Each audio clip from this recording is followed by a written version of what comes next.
Daniel had always believed there would be enough time to fix the small things in life that quietly drift apart. At 42, his life was full of responsibilities that seemed impossible to ignore. His career was stable, his schedule was always packed, and every day felt like a race he could not afford to slow down in. He convinced himself that all of this mattered, that working harder today would make tomorrow better. One evening, while sitting alone at his desk, his phone vibrated softly beside him. Without thinking much, he picked it up and saw a simple message from his mother. "Call me when you're free." He stared at those words for a few seconds, reading them again as if they might change. A small part of him wanted to call her immediately, but another part felt tired, unwilling to break his focus after such a long day. He slowly placed the phone back on the table and leaned back in his chair. "I'll call later," he whispered to himself,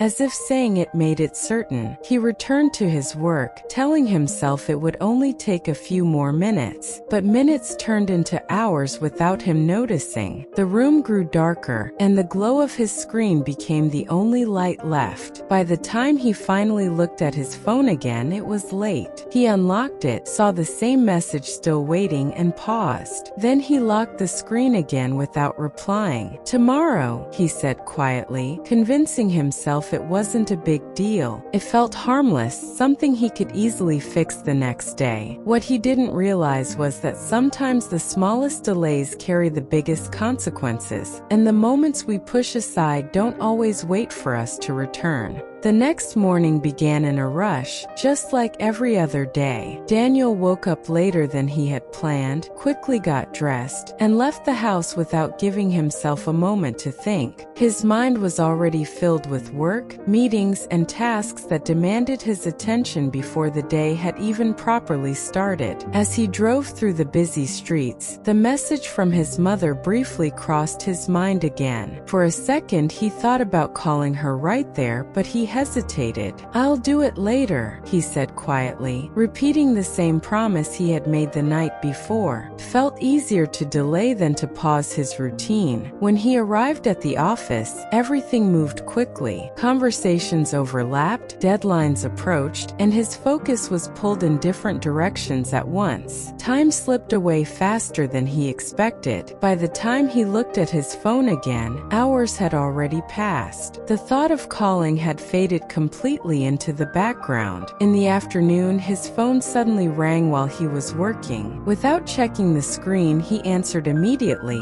assuming it was related to work. "Hello," he said. The voice on the other end was unfamiliar, calm but serious. "Is this Daniel?" the person asked. He straightened slightly, a strange feeling forming in his chest. "Yes," he replied. There was a brief pause before the voice continued. "I'm calling from the hospital." The words felt heavy, enough to make his grip tighten around the phone. His attention shifted instantly, every distraction disappearing at once. "Your mother was brought in this morning." The rest of the sentence blurred together as his mind struggled to process what he was hearing. Nothing felt real in that moment. Only one thought remained clear, repeating itself over and over again. The tomorrow he had trusted so easily had already passed, and now there was nothing he could do to bring it back. Daniel didn't remember how he ended the call. The voice on the other end kept speaking, explaining things calmly, but the words felt distant, like they were coming from somewhere far away. He sat there in silence, holding the phone tightly as if letting go would make everything more real. His mind refused to accept what he had just heard. It didn't make sense. Just the night before, it had been a simple message, a normal moment, something that could have been answered so easily.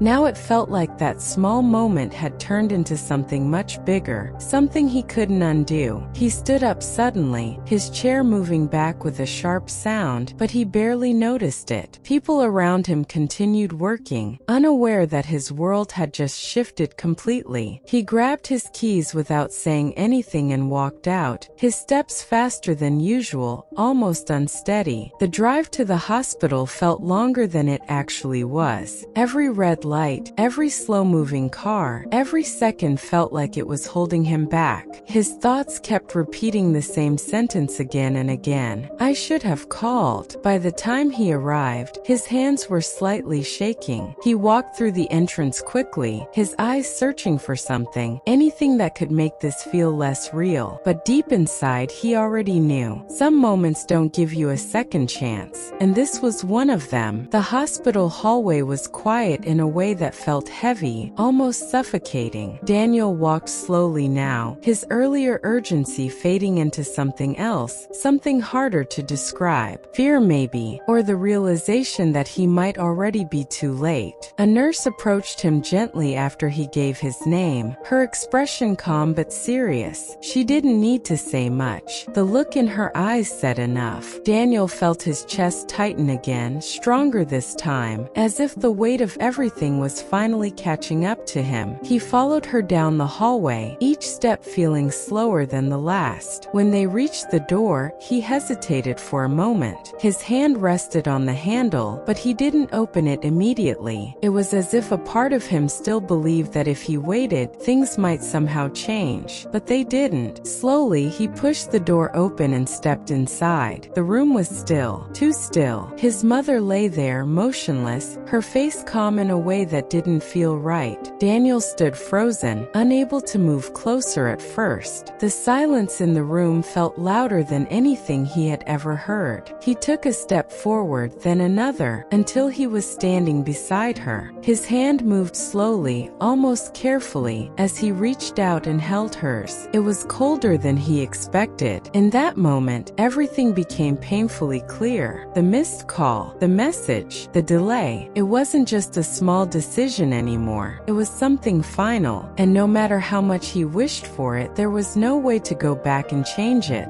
Daniel didn't realize how long he stood there, holding her hand without moving. Time felt different in that room, slower, heavier, as if every second was forcing him to face something he had spent years avoiding. His mind kept going back to the message on his phone, the simple words that now carried a weight he couldn't escape. Call me when you're free. It had seemed so small, so ordinary, like something that could wait. He closed his eyes for a moment, trying to steady himself, but the thoughts didn't stop. They only grew louder. He remembered all the other times he had said the same thing. Later, tomorrow, next week. Each one felt harmless at the time, but now they stacked together, forming something much bigger than he had ever imagined. He pulled a chair closer and sat beside her, his hand still holding hers as if letting go would make the distance permanent. The room remained silent, offering no comfort, no answers, just the quiet truth that some opportunities don't return once they pass. A tear slipped down his face before he even realized it. He wasn't someone who cried easily, but this wasn't just sadness. It was regret, deep, undeniable regret. The kind that doesn't fade quickly, the kind that stays long after the moment is gone. He leaned forward slightly, his voice barely audible. I was going to call you, he whispered, but even as he said it, he knew those words meant nothing now. Promises only matter when there is still time to keep them. Days passed, but the feeling didn't. Daniel returned home, but nothing felt the same anymore. The silence in his house reminded him of the silence in that hospital room, and no matter how much he tried to distract himself, the memory followed him everywhere. His phone felt heavier now, almost impossible to ignore. Every time it vibrated, his attention shifted instantly, as if he was afraid of missing something again. But the one call he wished for would never come. One evening, he sat alone, staring at his screen. He opened his messages and scrolled until he found it. The last message from his mother. Still there, still unread in the way it mattered most. His thumb hovered over it, but there was nothing left to do. No reply could change what had already happened. He leaned back slowly, his eyes closing for a moment as a deep breath escaped him. Life had given him time, more than enough. He had just chosen not to use it when it mattered. That That was the part that hurt the most. Not the loss itself, but the realization that it could have been different. That a simple call, a few minutes, could have changed everything. He looked at the phone one last time before placing it down beside him. The room was quiet again, but this time the silence carried a message he would never forget. Some moments don't come back.